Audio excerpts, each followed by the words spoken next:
Good morning mga kabubuyog! Nandito tayo sa Kalumpit, Bulacan. Pupuntahan ulit natin tong NCR Kalumpit Station site. Titingnan natin kung ano na nangyari dun sa mga column na nakita natin noong nakaraan. Samahan nyo ako mga kabubuyog. Liparan natin ng Kalumpit Station site.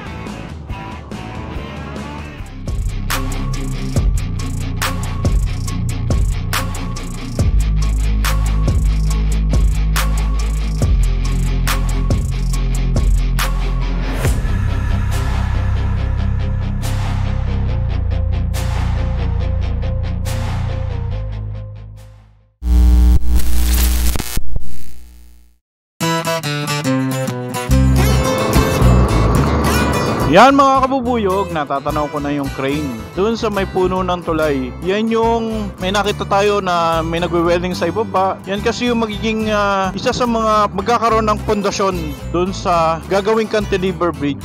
Titingnan natin kung malalapitan natin.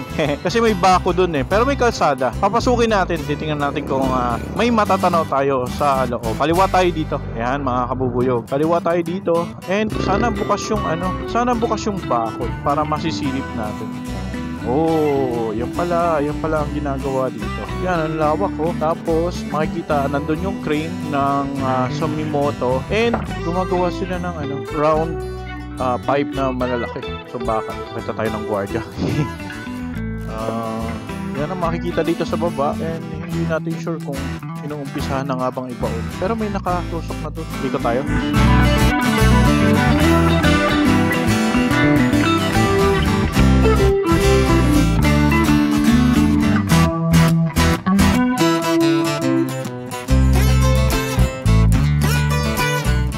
May nakita tayo mga katusok na doon na round pipe and yun siguro yung bubuhusan ng concrete para maghanap ng matigas na lupa doon sa ilalim ng ilog.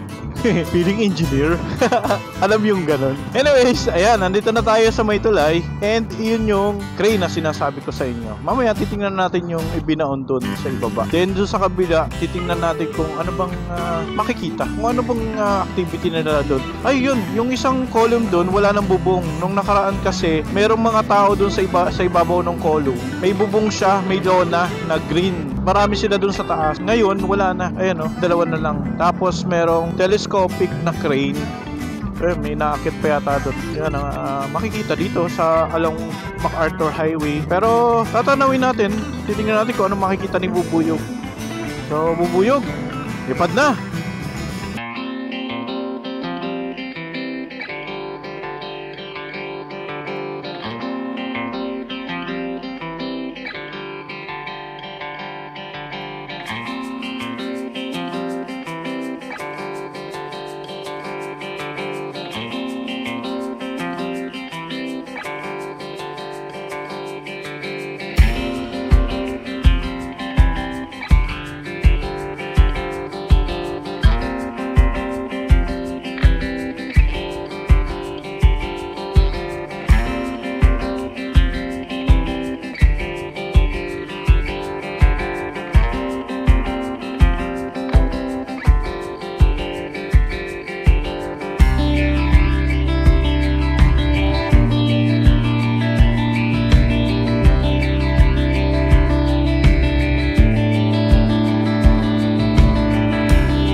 Yan mga kabubuyog, naliparan na natin itong Kalumpit Station site. Base dun sa nakita ni Bubuyog, yung mga kolong wala masyado nang gumagawa. Pero siguro tapos na siya. Ang nakikita na lang nating activity, yung sa bandang dulo. Mayroon dun telescopic crane na merong binubuhat or something ganyan. Ito, lalapitan natin. Kung matatanaw nyo, ayan yung telescopic crane. Ayan yung humahaba na gano'n. Ayun yata is fix, yung nasa kabilang tulay. So ito, telescopic. Hindi natin alam kung anong binubuhat niya. Hindi natin nakikita dito. Yung sa kabila naman, nakita nga natin, merong steel pipe na nakatuhog doon sa mismong ilog. Yun siguro yung hahanap ng matigas na parte ng ilog doon sa pinaka-base nung ilog. Ayan, tatanawin natin dito.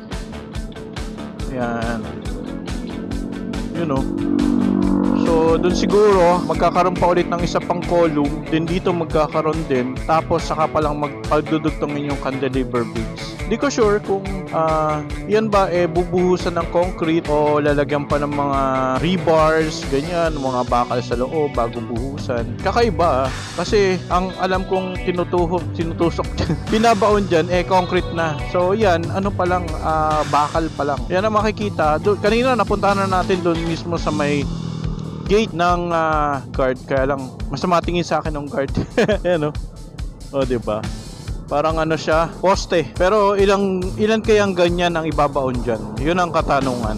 Tatanong natin doon sa consultant natin. So, ang nakita natin, isa pa lang, yung umpisahan ng magbaon ng mahabang tubo. So, yan muna ang update natin mga kabubuyog dito sa Kalumpit Station site. Medyo makulimlim kasi kaya hindi natin masyadong naikutan ng matagal. Usually kasi inuubos natin yung isang battery doon sa isang station. Kaya lang ngayon, ilang minutes lang yata tayong lumipad. Kasi nga inaalala ko bigla na lang bumuhos yung ulan. Buti na lang, nakalabag muna si Bubuyog bago medyo nararamdaman ko umaambon-ambon. Thank you sa mga sumama. Sa uulitin ulit mga kabubuyog. Huwag kakalimutang mapindutin ng subscribe button, mag-like, mag-comment kung merong i-comment. Thank you. Thank you for watching this video. Please subscribe to my channel. Click the like button and the notification bell down below. Thank you.